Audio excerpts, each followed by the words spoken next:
Hey Tara, I've looked over your lesson plan and have some feedback for you.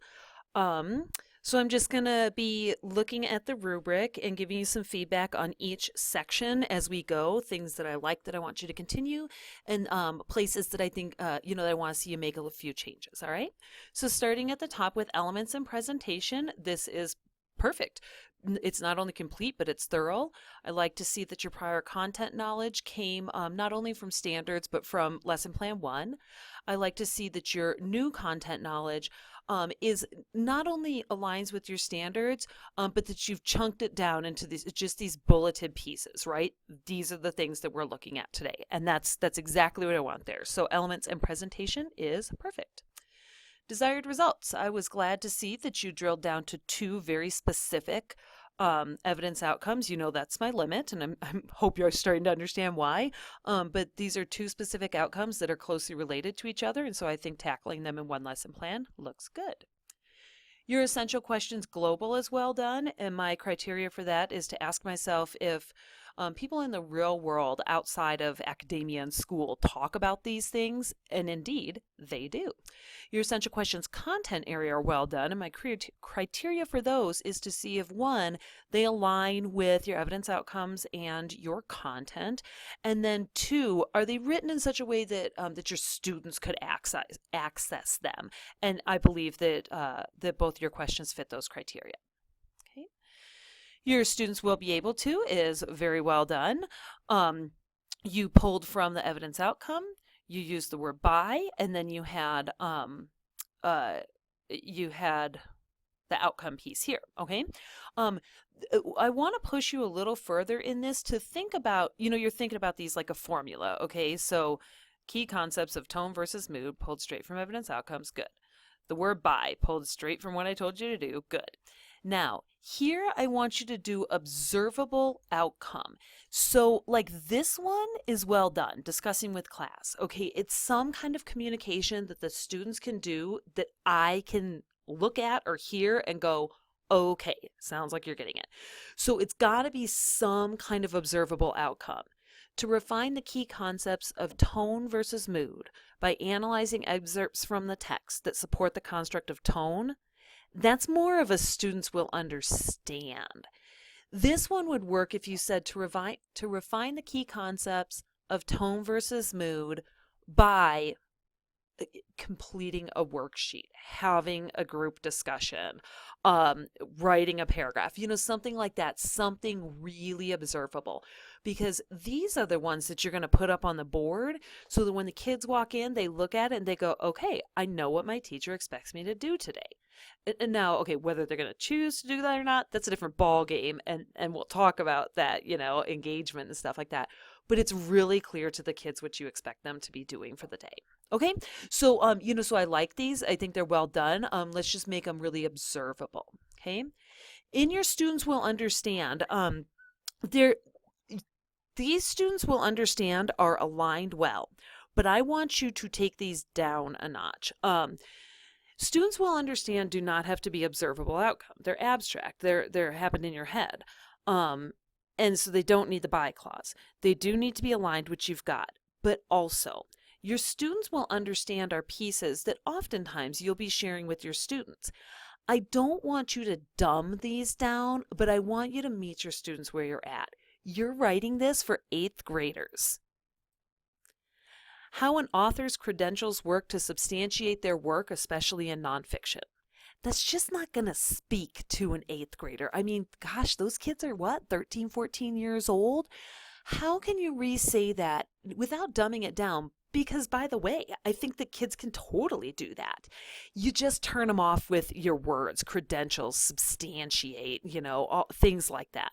So think about rewording those to show me that you're really thinking about those kids, okay? And by the way, Tara, that's like a small piece, okay? That's a tweak, because you're well aligned, and that's more important than many other things at this moment. Okay, so moving on to assessment. At this moment I'm not grading assessments. I'm really just looking for alignment as well as completion, and you've met both of those standards. Okay, all right. Learning activities, learning plan. So we're going to look at the second page of your rubric specific to learning plan. Okay, So I see you pulling from what you did in lesson plan 1 to remind them of what you're doing in this class here, and that's a really good use of a hook or a review of prior knowledge, so that's nicely done. What I want you to notice, and you and I talked a little bit about this last time, is that we've got you talking. Oops, I went a little out of your screen. There we go. We've got you talking here, and then we've got a potential head nod. Maybe you're going to call a kid out. Okay, great. And then we've got you talking, okay? Now, here you ask a question. I like it. I want to see that, okay? And then here we've got you talking and you showing them example and you reading to them, okay? You're doing too much work. I mean, let's look at the realities of the world that you want so badly to enter, okay? You're going to have 150 students moving through your classroom on one day, right? And then 150 again on Tuesday and 150 on Wednesday. You need to put more work on the shoulders of these kids, not only for your sanity and well-being, but also because you want to demonstrate to those kids in every little way you can do this. You have what you need to answer this question. I'm right here to help if you need, but you can do this. Let's go. So reimagine this stuff. It's 7:30 in the morning on Monday. The bell rings, the kids sit down, they look at you. Last time we met, I introduced you guys to Luis Alberto Urrea's highly acclaimed award-winning nonfiction book, The Devil's Highway, which by now you have read the first chapter of. Wrong. Right? Go directly to jail, do not pass go, do not collect $200. You sound like an adult talking on an advertisement. Loosen up a little bit. Reimagine this. It's 7:30 in the morning. The bell rings. These are 8th graders. They sit down and they look at you. What are you going to say? And I don't want to tell you what to say. It's got to be from you. But I want you to start this hard work of reimagining yourself talking to 13-year-olds. And so it's going to sound a little less formal. I mean, you're going to say things kind of like, all right, you guys, wow, first chapter of Devil's Highway, what'd you think? Right? Because that question, what'd you think? Anything goes. It meets them on a human level. It tells them that your thoughts are valid. It tells them that your thoughts are real. And it tells them that I want to hear them. These are adolescents, and no one wants to hear what an adolescent thinks. They're going to love it. They're like, you want to know what I think? I mean, they're going to sit there and stare at you blankly like all of August because they're not going to believe you. And finally in September, they're going to go, oh, she actually wants to know what I think. And so they can go like, I didn't get it. Oh my God, this book is really dark. Oh my God, it was so sad. Did you see this time when this blah, blah, blah? They're going to start to learn. Okay. And so watch out. Like, I think what's going to help you is if you write your lesson, do your lesson planning, write your lessons, set it aside, come back to it the next day and read it out loud to yourself and listen to yourself. And you'll go, oh, okay, right? And so start kind of doing that stuff. I don't want to beat a dead horse. I think you get it, okay? But I like the fact that you're imagining asking questions. You're imagining students, head nods, kind of a thing. They're not like over-engaged, good, because kids are kids, right? Hopefully you've got some takers. What's the difference between mood and tone? So you're reviewing what they did yesterday, okay? But then it's okay to reimagine, to say this one. So I ask you guys to try to identify shifts. But throw it out to them first. It's what I asked you guys to do. I expected that you do it. Did anyone find a shift? And if people start looking around, then yes, you've got this prepared in the background, right? But imagine a student answer when they're like, I didn't really understand what you meant by shift. Okay, that's totally fair. Let's look at one of the examples that I found. Project excerpts from pages 8 and 19 from the first chapter they read. Follow along with me while I read.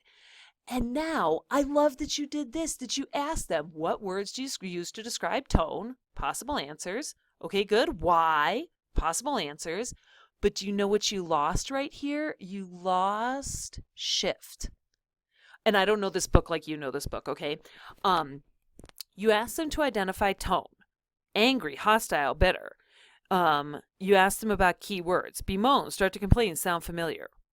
Where was the shift? Like, I know it's there. I'm sure it's there. You chose it. I just don't know your book well enough, okay? But so reread this and reimagine your alignment, okay? Where's that shift? All right? Again, you lead them through guided practice. I think that's great. Sometimes kids need to hear it twice. Very well done, okay? And then you turn it over, right? Then you move on, right? These are two examples that accentuate tone and mood. But we also I chose those two examples we analyzed not only to accentuate your raised tone and mood, but also to introduce the idea of authorial bias. Now, throw out the question. You're going to assess background knowledge. Who's heard the word bias? A few hands raised. Okay, what do you guys think of? Like, I mean, give me your best guess. This isn't a quiz or whatever, but what do you think the word bias means? Possible student answers. Prejudice against blah, blah, blah, blah, blah. Excellent, great. You guys are on the right track. So here's the actual definition of bias, blah, blah, blah, blah, blah, blah, blah. What do you think? Does that fit in with what we were talking about? What situations have you heard this word used in?